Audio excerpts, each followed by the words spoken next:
उधर उसका समय पूरा हो गया। यमराज ने कहा जाओ, अपने दूतों को यमराज ने भेजा, जाओ पृथ्वी पर एक महापापी है अजामिल, अजामिल को पकड़ करके घसीट करके ले आओ, बहुत बड़ा पापी है। ब्राह्मण होकर के भी इसने अपने धर्म का परित्याग किया, अपनी ब्याहता पत्नी को घर से निकाल दिया, अपने माता पिता को घर से निकाल दिया, शराब पिया, मांस खाया, चोरी किया, डाका डाला, बहुत बड़ा पापी है।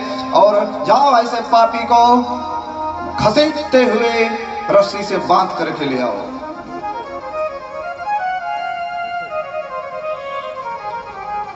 हो गया आदेश। किसी न किसी बहाने से तो भैया इस दुनिया से जाना ही है।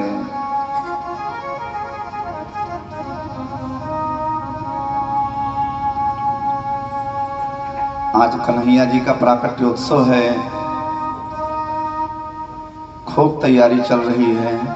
हम भी जल्दी से जल्दी कन्हैया के प्राकट्योत्सव की तरफ चलने का प्रयास करेंगे। भैया किसी न किसी बहाने से तो आदमी को जाना ही पड़ता है यहाँ से। जब वहां से समय पूरा हो जाएगा ना, तो यहाँ पर कोई ना कोई बहाना बन जाएगा। किसी का एक्सीडेंट हो जाएगा, किसी को डेंगू हो जाएगा, किसी को मलेरिया हो जाएगा, किसी की किडनी खराब हो जाएगी, कोई ना कोई बहाना बनेगा। लेकिन अगर वहां से समय नहीं पूरा हुआ है तो यहाँ कुछ नहीं होगा।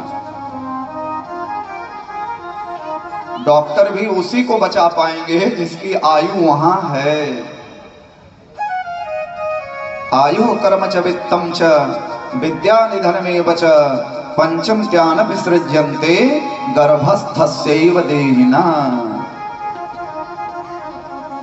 हमारी आयु, हम कितने दिन तक जिएंगे, ये भी ब्रह्मा जब जीव माँ के गर्भ में आता है उसी समय ब्रह्मा लिख देते हैं। इतनी इसकी आयु होगी, ये इसका कर्म होगा। डॉक्टर बनेगा कि इंजीनियर बनेगा कि मास्टर बनेगा, एनीवे जो भी बनेगा, इसका कर्म क्या होगा।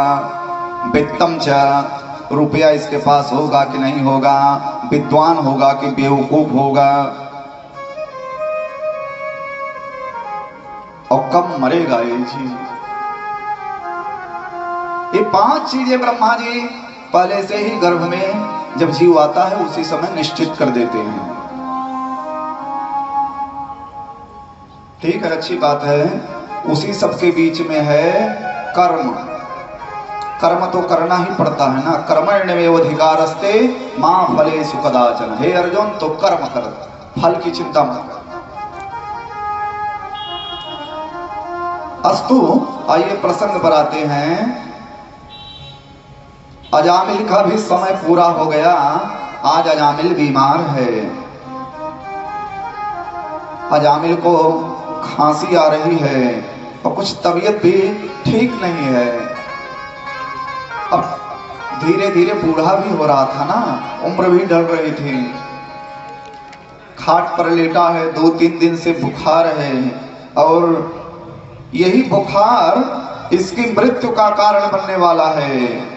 यमराज के दूत आए और यमराज के दूतों ने अजामिल के गले में रस्सी लगाई। विकराल स्वरूप, भैंसे पर बैठे, लाल लाल आंखें किए हुए, ऐसे यमराज के दूतों ने जब अजामिल के गले में रस्सी लगाई, अजामिल यमराज के दूतों का भयंकर स्वरूप देख करके डर गया और बड़ी जोर जोर से चिल्लाने लगा, मुझे बचाओ, मुझे बचाओ, मुझे बचाओ, मुझे बचाओ, मुझे बचाओ।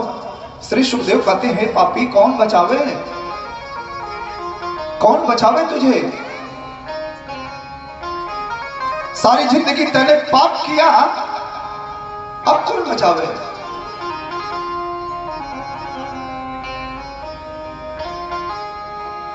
इतना पापी अपनी ब्याहता धर्म पत्नी को भगा दिया था मार करके, गणिका को लिया करके रख लिया, माता पिता को भगा दिया। अब कौन बचावे तुझे पापी?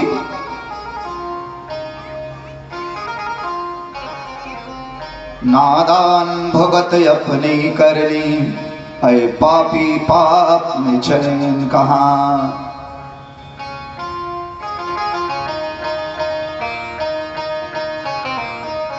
मुझे बचाओ, मुझे बचाओ, मुझे बचाओ। अच्छा, एक बहुत समझने की बात है, मरते समय जब आदमी चिल्लाता है, हाय हाय करके डकराता है, तो समझो कि यमराज के दूत को देख रहा है।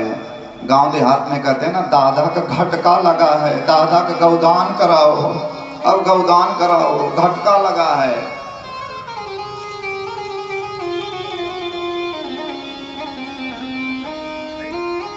माताएं कहती हैं, अरे बहनी तुलसी दल मुंह में छोड़ो, गंगा जल छोड़ो।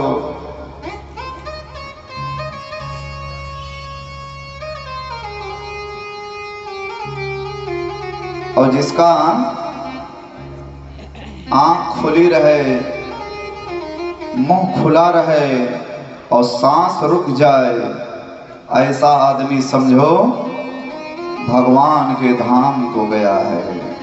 और जो बहुत ज्यादा डकरा है, समझो यमराज के दूतों का दर्शन कर रहा है। अजामिल चिल्लाने लगा, मुझे बचाओ, मुझे बचाओ।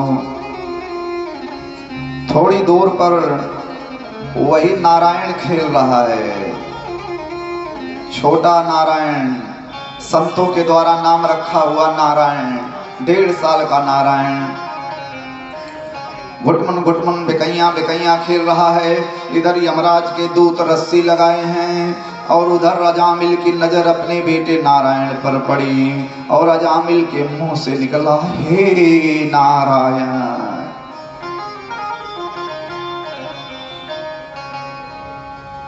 दूरे क्रीडानकासक्तं पुत्रं नारायणाह्वयम्।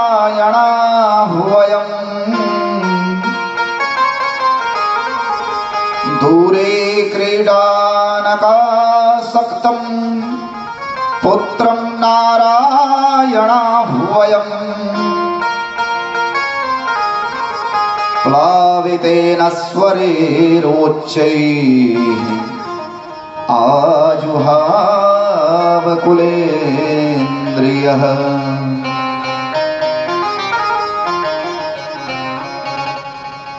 बड़े बड़े ध्यानी, बड़े बड़े योगी, बड़े बड़े महात्मा जिन भगवान का नाम अंतिम समय पे मुंह पे ले नहीं पाते, जन्म जन्म मुनि जतन कराई, जन्म जन्म मुनि जतन कराई, जन्म जन्म मुनि जतन कराई, जन्म जन्म मुनि जतन कराई।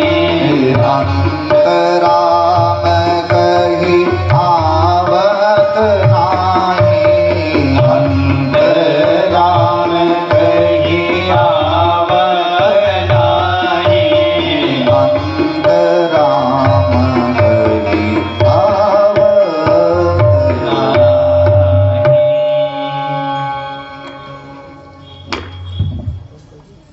ऐसे पापी अजामिल के मुंह से निकला नारायण। हम पूजा जाप इसीलिए करते हैं ना कि भगवान का नाम अंतिम समय में हमारे मुंह पे आ जाए। अब जैसे अजामिल के मुंह से नारायण निकला, सर्वे पद्मफला साक्षाः पीत कौसेयवाससः किरीटिनः कुण्डलिनो लसत्पुष्करमालिनः। शंख चक्र गदा पद्म लिए हुए भगवान नारायण के दूत आसमान से जा रहे थे और जैसे नारायण सुने तो भगवान के एक दूत ने दूसरे से कहा, भैया कुछ सुने? बोले हाँ हाँ भैया, कोई हमारे प्रभु का नाम पुकार रहा है, संकट में है बेचारा। बोले चलो नीचे उतरो, अपना कैंडिडेट है। भगवान के दूत शंख चक्र गदा पद्म धारण किए हुए और नीचे उतर आए तो देखे तो यमराज के दूत काले काले बिल्कुल एकदम विकराल भयंकर स्वरूप और गले में रस्सी डाल करके अजामिल को खींच रहे। अजामिल चिल्ला रहा है। तब भगवान के दूतों ने कहा छोड़ो छोड़ो छोड़ो छोड़ो छोड़ो इस बेचारे को, छोड़ो, कहां घसीटते हुए ले जा रहे हो, छोड़ो इसे। तब यमराज के दूत जब देखे तो बोले भैया आप लोग कौन हो? बोले तुम कौन हो? मोटे मोटे बदसूरत और इस बेचारे को घसीट रहे हो, तुम कौन हो? तो यमराज के दूत कहे कि भैया आप लोग कौन है चमकीले चमकीले जो हमारे मामले में इंटरफेयर कर रहे हैं? हम तो यमराज के दूत हैं और यमराज के आदेश से इसको घसीट करके ले जा रहे हैं। यमराज प्रभु ने आदेश दिया है, महापापी है। भगवान के दूतों ने कहा छोड़ो इसे, ये कोई पापी ओपी नहीं है, ये तो बहुत बड़ा धर्मात्मा है। इसने मरते समय अंतिम समय में मेरे भगवान का नाम लिया, अपनी जीवा से इसने नारायण का नाम पुकारा। इस तरीके से ले जा रहे हैं इसे, छोड़ो। यमराज के दूतों ने कहा अरे आप लोग बिना मतलब के परेशान हैं, ये आपके नारायण को नहीं बुला रहा था, इसके बेटे का नाम है नारायण और ये अपने बेटे को पुकार रहा था। तो भला बेटे को पुकारने वाले को कोई अपने बेटे का नाम ले और आप उसे नरक जाने से रोक लेंगे? इसके बेटे का नाम नारायण है। अब शास्त्रार्थ होने लगा। भगवान के दूतों ने कहा ऐसा है तुम यमराज के दूत हो? बोले हाँ। तो बोले कि एंट्रेंस दिए थे, पढ़े लिखे हो कि ऐसे ही आरक्षण से भर्ती हो गए थे, तुम्हारी वैकेंसी हो गई थी? तो मैं कहे हम बाकायदे पढ़े लिखे हैं। बोले पढ़े लिखे हो तो ये बताओ धर्म क्या है और अधर्म क्या है, पाप क्या है, पुण्य क्या है?